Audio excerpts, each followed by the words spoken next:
Hello dear learners. Welcome back to the Current Affairs audio, where we break down complex topics into bite-sized, exam-ready insights. Today, we're diving into a critical issue shaping India's economic future: global trade barriers, and how India can navigate them through free trade agreements, FTAs.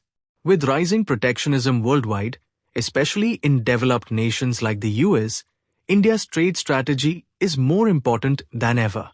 So, grab your notebooks, because this is a must-know topic for UPSC, SSC, and other government exams. Why this matters? Before we dive in, let's understand why this matters. The global trade landscape is shifting rapidly. Countries are turning inward, imposing tariffs, and prioritizing their own industries. This creates challenges for India, which relies heavily on exports and global supply chains. But here's the good news: FTAs are India's secret weapon to counter these challenges. Let's explore how. Boosting exports through FTAs. First, let's talk about how FTAs boost India's exports. FTAs give Indian businesses preferential market access, reducing tariffs and non-tariff barriers. This makes Indian goods more competitive globally. For example, under the India-UAE CEPA, India's exports to the UAE jumped to $31.3 billion in 2022-23, a 12% increase from the previous year. That's huge for sectors like textiles, pharmaceuticals, and electronics, where India has a competitive edge. Job creation and industrial growth. But it's not just about exports. FTAs also drive job creation and industrial growth.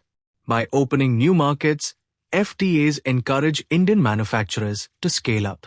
Take the textile industry, for instance. Once struggling, it's now projected to hit $65 billion in exports by FY26, thanks to India's growing trade agreements. And with lower input costs from duty-free imports, even MSMEs can compete globally. This aligns perfectly with India's production-linked incentive (PLI) schemes, attracting foreign investment and boosting domestic manufacturing, strengthening global supply chains.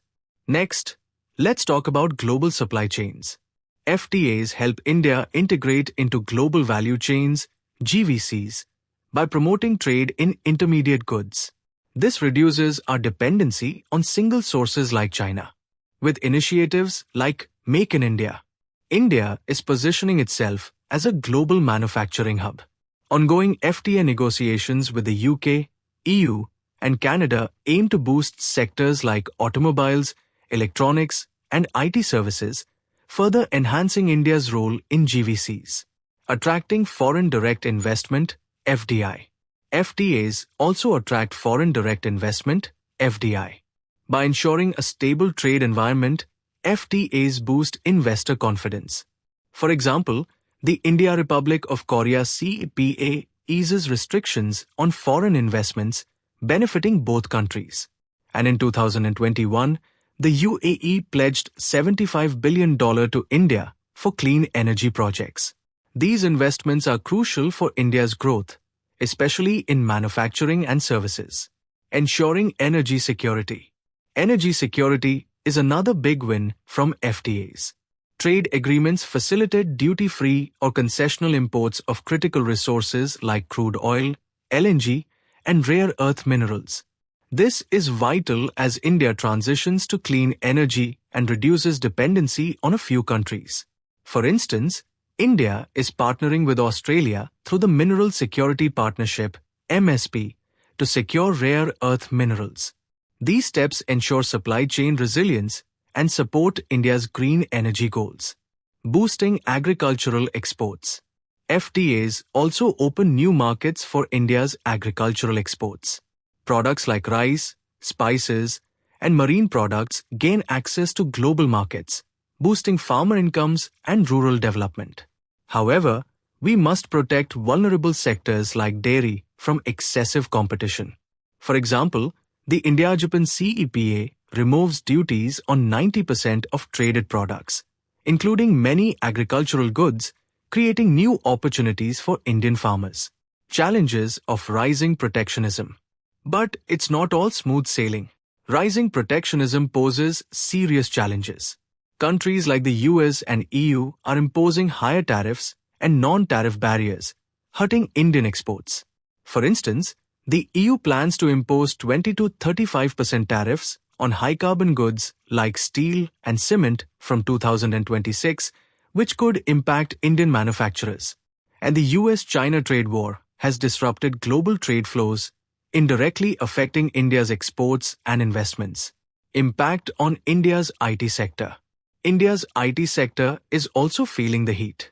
Stricter H-1B visa norms and data localization laws in the US and Europe make it harder for Indian tech professionals to access key markets.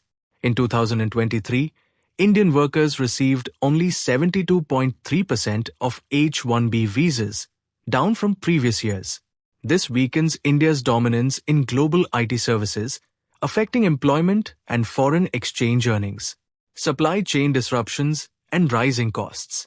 Protectionism also disrupts supply chains and increases import costs. India still imports 85% of its crude oil, and post-Russia-Ukraine war, prices surged, raising our import bill. Similarly, 65 to 70% of electronic components are imported from China, posing a significant risk. These disruptions make it harder for Indian manufacturers to source critical raw materials, affecting sectors like electronics, defense, and renewable energy. Challenges for India's pharmaceutical sector. India's pharmaceutical sector faces challenges too. Stricter intellectual property laws and regulatory standards in the US and EU increase compliance costs for Indian generic drug exports. Recent controversies, like the Gambia cough syrup incident, have also hurt India's credibility. These hurdles limit market access and raise costs for Indian pharma companies. India's strategy to counter protectionism. So, how can India protect its economic interests in this shifting landscape? First, we must fast-track FTAs with key economies like the EU, UK, and GCC to secure market access. Second, we need to strengthen domestic manufacturing through PLI schemes and global value chain integration. Third, enhancing trade diplomacy and strategic alliances in forums like the G20 and WTO will help India shape fair trade policies. Focus on energy, agriculture, and FDI. India must also focus on energy security by diversifying energy imports and investing in renewables.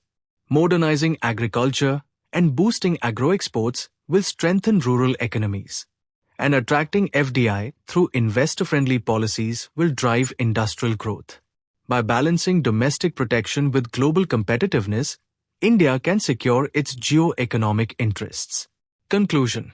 In a world leaning towards protectionism, India's strategy must be clear: leverage FTAs, strengthen manufacturing, and enhance trade diplomacy. This is not just about economic growth. It's about securing India's place in the global order. If you found this video helpful, hit the like button, share it with your fellow aspirants, and don't forget to subscribe for more high-yield content.